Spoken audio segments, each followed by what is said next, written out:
சனாதனம்னு பேசிக்கிட்டே இருக்கோம் நம்ம தொடக்கத்துலேருந்து. சனாதனம்னு என்னங்க? சனாதனம் என்ன? நம்ம தான் தென்னை மரம் வைக்கிறோம், நம்ம தான் வளர்க்குறோம், நம்ம தான் எல்லாம் செய்கிறோம், உரிக்கிறோம், உடைக்கிறோம், தேங்காய் உடைக்கிறோம், உடைச்சா வெளியில் நிற்கிறான், தேங்காய் உள்ளார போகுது. ஏன்? தேங்காய்க்கு குடிமீறி உள்ளார போயிடுச்சு, இல்லாதவன் வெளில நிற்கிறான்.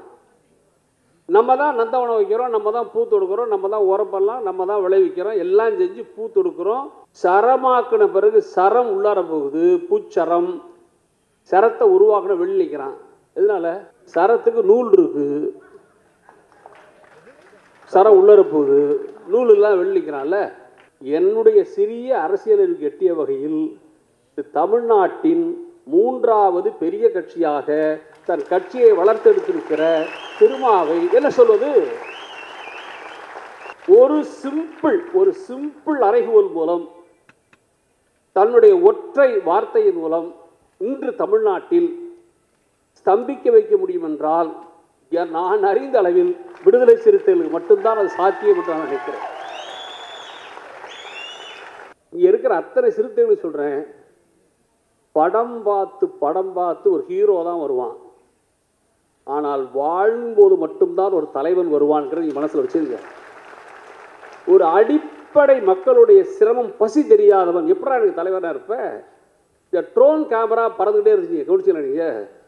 வளைச்சு போட்டோ எடுச்சு ஒரு ட்ரோன் கேமரா. கிட்டத்தட்ட அரசியல் அப்படிதான் சார். நீங்க மேல பறக்கிறத மட்டும் நம்பினீங்கன்னா ஏமாந்து போயிருவீங்க. எல்லா பறத்தலுக்கு கீழே ஒரு ரிமோட் இருக்கு. 2 குப்பை இருந்துச்சுங்க, தெரியுமா உங்களுக்கு? கார்பரேஷன்ல சொல்ற மாதிரி சொல்றேன். ஒன்று மக்கும் குப்பை, மக்கா குப்பை. மக்கும் குப்பை கிட்டத்தட்ட அண்ணன் திருமா, மரியாதைக்குரிய முதல்வர் ஸ்டாலின்லாம் சேர்ந்து அப்புறப்படுத்திட்டீங்க. நான் சொல்றது உங்களுக்கு புரியும் நினைக்கிறேன். மக்கா குப்பை என்ன செய்யறதுன்னு தான் புரியல. அந்த குப்பை மேல இருக்கு, உங்களுக்கு புரிஞ்சதுன்னா பொழைச்சிக்குவீங்க. சனாதனம்னா எப்படி தெரியுமா உங்களுக்கு? சனாதனம் என்ன சார் மீனிங்? மாறாதது, மாற்ற முடியாதுன்னு அர்த்தம். மாறாதது, மாற்ற முடியாதுன்னா திருந்தாதுன்னு அர்த்தம். அப்ப சனாதனம்னா மாறாதது, திருந்தாது, ஈக்குவல் டு திருந்தாதது அப்படின்னா கவர்னர் அர்த்தம். இந்த கவர்னர் கை நினைக்க கூப்பிட்ட போது கூட போக மாட்டேன் என்று சொன்னது சிறந்த யுக்தியா இல்லையா என்பது நீங்க தான் பதில் சொல்லணும். இப்போ ஆகஸ்ட் 15 இந்தியாவோட சுதந்திர நாள், 17 எழுச்சி தமிழருடைய பிறந்த நாள். பிரமாதமான கொண்டாட்டம். உண்மையாவே சொல்றேன். நான் அமெரிக்கா போயிருந்த போது மார்ட்டின் லூதர் கிங் ஜூனியருடைய மெமோரியலில் நிற்கும் போது என்ன உணர்ச்சியோடு இருந்தேனோ அதே உணர்ச்சியோடு நான் நின்றேன்.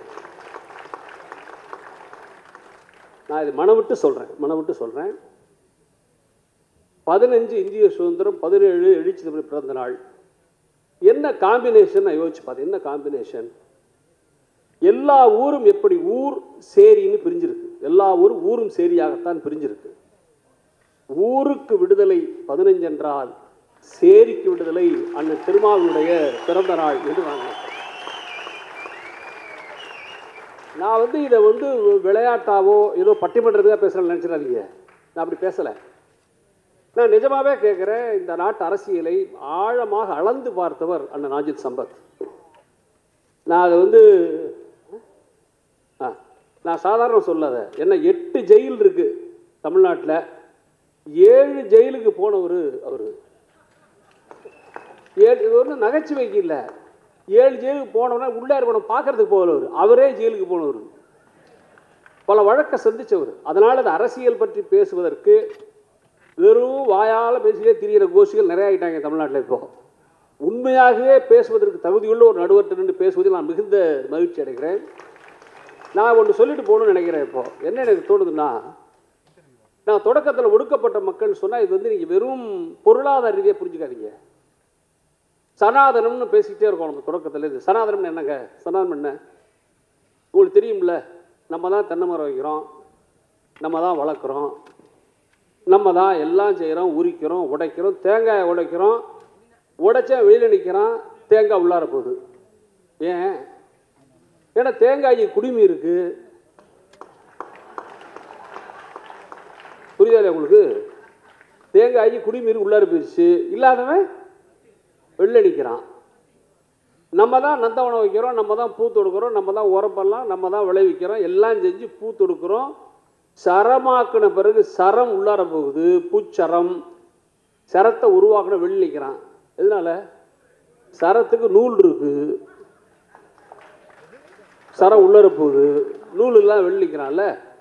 இந்த சமூக அந்தஸ்து இருக்குல்ல, இது ஒன்றும் சாதாரணமான இழிவல்ல ஒரு சமூகத்தில். யோசிச்சு பாருங்க, நான் சொல்ல புரியும். அப்படியான ஒரு சமூகத்தை பிரதிநிதித்துவப்படுத்துகிற தலைவர் என்று பலரால் சொல்லப்படுகிற அவர் என்னப்பா ஒரு தலித் லீடர் அப்படி சொல்லலாம்ல? சிம்பிளா சொல்லலாம், சிம்பிளா புரியும். இஸ் எ தலித் லீடர் அப்படி சொல்றது. நாட்டில் என்னுடைய சிறிய அரசியலுக்கு எட்டிய வகையில் தமிழ்நாட்டின் மூன்றாவது பெரிய கட்சியாக தன் கட்சியை வளர்த்தெடுத்திருக்கிற திருமாவை என்ன சொல்வது? நான் இதை வேடிக்கையால சொல்ல, ஒரு சிம்பிள் அறைகூவல் மூலம், தன்னுடைய ஒற்றை வார்த்தையின் மூலம் இன்று தமிழ்நாட்டில் ஸ்தம்பிக்க வைக்க முடியும் என்றால் நான் அறிந்த அளவில் விடுதலை சிறுத்தைகளுக்கு மட்டும்தான் அது சாத்தியம் என்று நான் நினைக்கிறேன். இதெல்லாம் எங்கிருந்து வந்துச்சு? வெறும் உழைப்புன்னு நினைக்கிறீங்களா? இந்த பானை பிரச்சனை இருக்க, பானை பிரச்சனை அழகா சொல்லிட்டாங்க எல்லாருமே. உடையாத பானை. அண்ணன் காஞ்சி சம்பத் செம மூடு நிகி பிரமாதமா பேசினாரு. நிஜமாவே உடையாத பானை கண்ணதாசன் பாட்டில் பானையிலே சோறு இருந்தால் பூனைகளும் சொந்தப்படான்னு தான் சொல்லியிருக்கான். ஆனால் பானையை சிறுத்தைக்கு சொந்தமாக்குனது யாரு? கண்ணதாசன் பார்வையில் கூட பானை பூனைன்னு தான் வந்துச்சு. நீங்கள் நல்லா தெரிஞ்சுக்கங்க. பல தலைவர்கள் வந்துட்டுறாங்க தமிழ்நாட்டுக்குள்ளே. பல பேர் நடிகன் இருக்கிறான், நடிகர்லாம் தலைவராக வர்றான். தலைவராக வர்றதுக்கு யார் ஒரு தாழ்த்தப்பட்டவரை முதலமைச்சராக்குன்னு சொல்கிறாரோ அவரே தான் அந்த நடிகரையும் வாங்க அரசியல் சேர்ந்து போகணும்னு கூப்பிடுறாரு. ரெண்டு ஒன்றா தான் நடிக்குது. இங்கே இருக்கிற அத்தனை சிறுத்தைகளும் சொல்கிறேன், படம் பார்த்து ஒரு ஹீரோ தான் வருவான். ஆனால் வாழும்போது மட்டும்தான் ஒரு தலைவன் வருவான்ங்கிறது நீ மனசில் வச்சுருங்க. ஒரு அடிப்படை மக்களுடைய சிரமம் பசி தெரியாதவன் எப்படா எனக்கு தலைவனாக இருப்ப? எனக்கு புரியலை, இன்ன வரைக்கும் எனக்கு புரியல. நீங்கள் ஏன் நான் இன்னொன்று சொல்லிட்டு போகிறேன் உங்கள்கிட்ட. இயல்பாக சொல்லணும்னு சொன்னால், இந்த ட்ரோன் கேமரா பறந்துகிட்டே இருந்துச்சு, கவனிச்சிங்களா? நீங்கள் வளைச்சி ஃபோட்டோ எடுச்சு ஒரு ட்ரோன் கேமரா. கிட்டத்தட்ட அரசியல் அப்படி தான் சார். நீங்கள் மேலே பறக்கிறத மட்டும் நம்பினீங்கன்னா ஏமாந்து போயிருவீங்க. எல்லா பறத்தலுக்கு கீழே ஒரு ரிமோட் இருக்குது. ரிமோட்டு தான் எல்லாத்தையும் இயக்குது. இந்த ரிமோட்டை இயக்கிறதுனால தான் எல்லாம் நடக்குதுன்னா நான் மனதார சொல்கிறேன், இந்திய அரசியலில் எவன் மேலே ஏறுவதும் இறங்குவதும் ரிமோட்டை வைத்திருக்கிற உழைப்பாளி மக்கள் கையில் இருக்கிறது என்பதை நீங்கள் தேசி புரிஞ்சுங்க. நான் யுக்தி என்று சொல்ல ஒன்று சொல்லிட்டு போயிடுறேன். 2 குப்பை இருந்துச்சுங்க, தெரியுமா உங்களுக்கு? கார்பரேஷனில் சொல்கிற மாதிரி சொல்கிறேன். ஒன்று மக்கும் குப்பை, மக்கா குப்பை. மக்கும் குப்பை கிட்டத்தட்ட அண்ணன் திருமா, மரியாதைக்குரிய முதல்வர் ஸ்டாலின்லாம் சேர்ந்து அப்புறப்படுத்திட்டீங்க. நான் சொல்கிறது உங்களுக்கு புரியும் நினைக்கிறேன். கீழே இருந்தது மக்கும் குப்பை, அப்புறப்படுத்தாச்சு. மக்கா குப்பை என்ன செய்கிறதுன்னு தான் புரியலை. அந்த குப்பை மேலே இருக்கு, உங்களுக்கு புரிஞ்சுதுன்னா பொழைச்சிக்குவீங்க. மேலே இருக்கிற ஒரு மக்கா குப்பை இருக்குல்ல, அந்த குப்பையை அகற்றுவதற்கு இந்தியா என்கிற கூட்டணி அமைத்து, உண்மையாகவே சொல்கிறேன், இந்த அம்பானி கல்யாணம் நடத்தினார்ல, கல்யாணம் 5000 கோடி கொடுத்த கல்யாணம் நடத்துகிறாங்க அந்த நாட்டில். 5000 கோடி. ஒரு சாதாரண ஏழை ஒரு பொண்ணை கல்யாணம் பண்ணி எவ்வளவு கஷ்டப்படுறான்னு ஒரு இன்ச்சு நினச்சிருந்தாங்கன்னா அந்த கல்யாணத்துக்கு போயிருப்பாங்களா? யோசிச்சு பாருங்க. எனக்கு அந்த விதத்தில் நான் மனசார சொல்கிறேன், அந்த திருமணத்திற்கு நேரடியாக அழைப்பு தரப்பட்டும் கூட போகாமல் இருந்த நண்பர் ராகுல் காந்தியை நான் நெஞ்சார மனதார வாழ்த்துகிறேன்.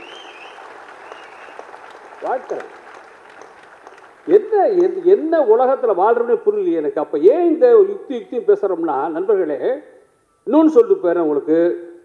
சனாதனம் இந்த இன்விடேஷன் பின்னாடியே போட்டிருக்காங்க, சனாதனம் போட்டிருக்காங்க. நான் இதே மாரியில் தான் சொன்னேன் நாங்கள் நடத்துகிற மாநாட்டில். சனாதனம்னா அண்ணன் திருமா அவர்கள் என் தம்பி காட்டிய நூலில் விரிவாக எழுதியிருக்கார்.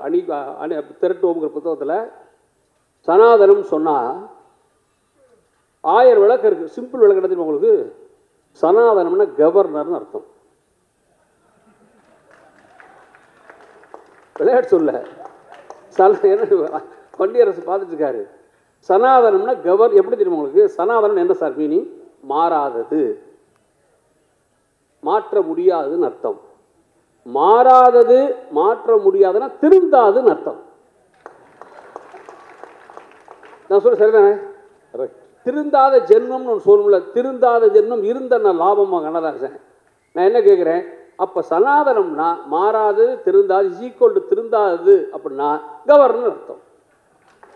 இந்த கவர்னர் கை நினைக்க கூப்பிட்ட போது கூட போக மாட்டேன் என்று சொன்னது சிறந்த யுக்தியா இல்லையா என்பது நீங்கள் தான் பதில் சொல்லணும். இப்போ நண்பர்கள், இன்னும் நான் சொல்லிட்டு போயிடுறேன் உங்களுக்கு, தயவுசெய்து தெரிந்து கொள்ளுங்கள். இந்த அடிப்படையிலேயே எனக்கு என்ன தோணுதுன்னா, வைத்தியம் பார்க்கறது வேற, வளர்க்குறது வேற. நான் ரொம்ப சிம்பிளாக சின்னதாக சொல்லிட்டு போகிறேன். ஒரு நல்ல கதை இருக்குது, அதெல்லாம் சொல்கிறதுக்கு நேரம் இல்லை. நல்ல கதை இருக்குது. ஒரு மாட்டு வைத்தியம் இருப்பான், அவன் ரொம்ப ஏழையாக இருப்பான். ஒரு பையன் நம்ம இந்திரகுமார் மாதிரி நல்ல பையன் போய், அண்ணா உங்களுக்கு பணம் தரேன், ஒரு 4 மாடை வளர்த்து வளருங்க அண்ணாம்மா. நான் சொல்கிறது கவனமாக கேட்டுங்க. இப்போ மாட்டு வைத்தியன் ரொம்ப ஏழ்மையாக இருப்பான். நான் போய் 4 மாடு வாங்கி தரேன், வளர்த்து நீங்கள் குலைச்சுக்கண்ணே அப்படிமா கதையில்.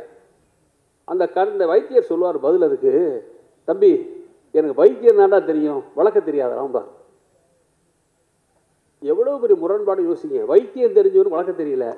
கிட்டத்தட்ட இந்த நாட்டில் எனக்கு தெரிஞ்சு கல்வியில் அதே சிக்கல் தான். வைத்தியம் தெரிஞ்ச பள்ளிக்கூடத்துக்கு வளர்க்க தெரியல, வளர்க்க தெரிஞ்ச பெற்றவங்களுக்கு வைத்தியம் தெரியல பிள்ளைகள்கிட்ட.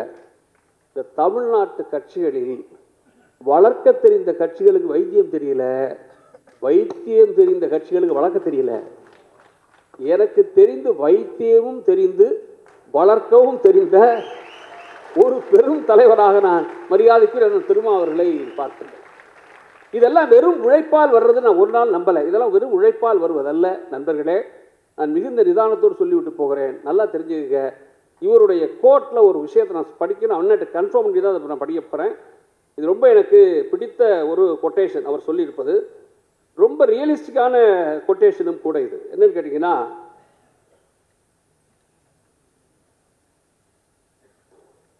பெரியாருடைய கருத்துக்களை பரப்புவதற்கு அரசியல் தளத்தில் ஒரு வலுவான மிஷனரி இருந்தது. இந்த மிஷனரிங்கிற வார்த்தை ரொம்ப ரொம்ப முக்கியமானது. ரிலீஜனில் கூட மிஷனரி ரிலீஜன் வேற, ஹிந்துத்துவா வேற. Missionary religion something different from the usual Hindutva பேசிக்கலாம். மிஷனரி இருந்தது, அதுதான் திமுக. அதை வெறுமனே ஒரு அரசியல் கட்சியாக மட்டுமே பார்த்துவிட முடியாது. நல்லா தெரிஞ்சுங்க, அதுதான் திமுக. அதை வெறுமனே ஒரு அரசியல் கட்சியாக மட்டுமே பார்த்துவிட முடியாது.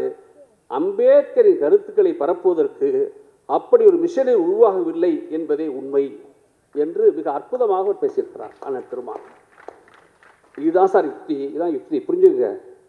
நமக்கு மைனர் பேச சொன்னார்ல கட்சிகளை பற்றி. ஒரு கட்சி வளர்ந்துருக்கு, ஆனால் நாஞ்சில் சம்பத் கூட இருந்து பார்த்தவர்.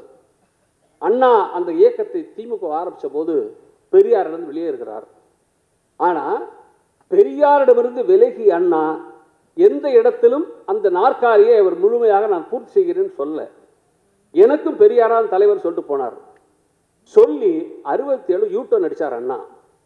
ராஜாஜி ஆதரிச்சிருந்த தேர்தலில் மிக சரியா ராஜாஜியோட கூட்டணிச்சு ஜெயிச்ச திமுக 67 நினைத்திருந்து ராஜாஜியின் பின்னால் போயிருந்தால் நன்றி உணர்ச்சியோடு அந்த கட்சி என்ன ஆயிருன்னு எனக்கு தெரியாது.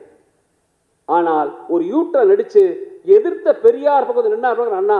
அதனால்தான் திராவிட முன்னேற்ற கழகம் மிகுந்த ஒளிர்ந்து நின்றது. அப்போ அவர் என்ன சொல்றாரு, அப்படி ஒரு மிஷனரி இன்னைக்கு அம்பேத்கருக்கு இல்லையே சொல்லும் போது இந்த புத்தகத்தில் விரிவாக பேசுகிறார். மாயாவதி என்னானாங்க, கன்ஷிராம் என்னானாங்கன்னு பேசிட்டு கன்ஷிராமை சொல்லிக்கொண்டே வருகிறவர் நடுவில் கொஞ்சம் பக்கத்தை காணுங்கிறார். அப்படின்னா தான் அறிந்த வரலாற்றிலிருந்து புரிந்து கொண்டு எதிர்கால அரசியலுக்கு ஒரு தலைவன் யுக்தி வகுத்து கொண்டு உழைக்கும் போது மட்டும்தான் அந்த இயக்கம் பேரியக்கமாக மாறும். வெறும் உழைப்பு என்பது எல்லாருக்கும் உள்ளது. நான் நேரம் கருதி முடிச்சிடுறேன். இப்போ நான் ஒன்று கேட்குறேன், எங்கள் அண்ணன் சம்பத்தை, அண்ணன் மத்தியானம் என்ன சாப்பிட்டீங்க? சும்மா சொல்லு, நம்ம தான் சேர்ந்து சாப்பிடுவோம். மத்தியானம் அம்மா மெஸ்ஸில் விரால் மீன் குழம்பும் சோறும் நான் சேர்ந்து சாப்பிட்டோம். நான் என்ன கேட்குறேன், ஏன் இப்போ விரால் மீன் சொன்னார்? அவர் சாப்பிட்ட விரால் மீன் இவ்வளோ ஒரு பீஸ் தான், நான் கூட தானே சாப்பிட்டேன். சோறு தானே நிறைய சாப்பிட்டாரு. ஏன் சார் என்ன சாப்பிட்டு கேட்டோன்னே வந்து நான் சோறு சாப்பிட்டேன்னு சொல்லலை? கேள்வி சரிதானே? என்ன நியாயம், என்ன பதில் சொல்லியிருக்கணும்? வந்தாளா சோறு சாப்பிட்டேன்டா ஏன் சொல்லலை? ஏன் விரால் மீன் சொன்னார்? புரிஞ்சுக்கோங்க, சோறு உழைப்பு மாதிரி, இட் இஸ் வெரி ஃபண்டமெண்டல். ரொம்ப ரொம்ப நான் விளையாட்டு சொல்ல, சீரியஸ் சொல்கிறேன். சோறுங்கிறது உழைப்பு மாதிரி, ரொம்ப ஃபண்டமெண்டல், அடிப்படையானது, யாரும் மறுக்க முடியாது. ஆனால் மனித குலம் அடிப்படையை கொண்டாடாது, ஸ்பெஷலாக தான் கொண்டாடும். ஸ்பெஷல் தான் அடையாளம். நீ என்ன சட்டை போடுறேன்னு சொன்னால் நான் வந்து காட்டன் சட்டை நான் சொல்லுவேன், நோனோ ஒரு க்ரீன் கலர் ஷர்ட் போடுறேன்னு சொல்லுவேன். பண்ணி நான் கேட்டால் வெள்ளையில் போட்டிருக்கேன் பாரு. என்ன புரிஞ்சுக்கணும்னா, சமூகம் முழுதுமே இயக்கங்கள் உட்பட சொல்கிறேன், அந்த இயக்கத்தின் தனித்துவம் என்ன என்பதுதான் பேச்சே தவிர அடிப்படை என்பது உழைப்பு, யுக்தி என்பதுதான் தனிப்பட்டது. திருமாவர்கள் 62வது பிறந்த நாள் செய்திருக்கிற சாதனையாக நான் கருதுவது, இவ்வளவு நேரம் கழித்தும் கூட இவ்வளவு தோழர்கள் அமர்ந்திருந்து கேட்பதற்கான காரணம், இவனிடம் என்னவோ இருக்கிறது என்கிற நம்பிக்கை தான். ஒரு காலத்தில் வேண்டுமானால் தலித் சமூகம் சார்ந்தவர்கள் மட்டுமே ஒரு தலைவராக நினைத்திருக்கலாம். இன்று கால ஓட்டத்தில் குறிப்பாக பாரதிய ஜனதா போன்ற சனாதனவாதிகள் மேலோங்கி வருகிற போது, காலம் எப்படி உருண்டு பிறண்டாலும் ஓரளவு மாறாமல் காக்கப்போவர் திருமா என்கிற நம்பிக்கை இருப்பதால் தான் எல்லாருமே திருமாவளவனை பற்றியே பேசிக் கொண்டிருக்கிறார்கள்.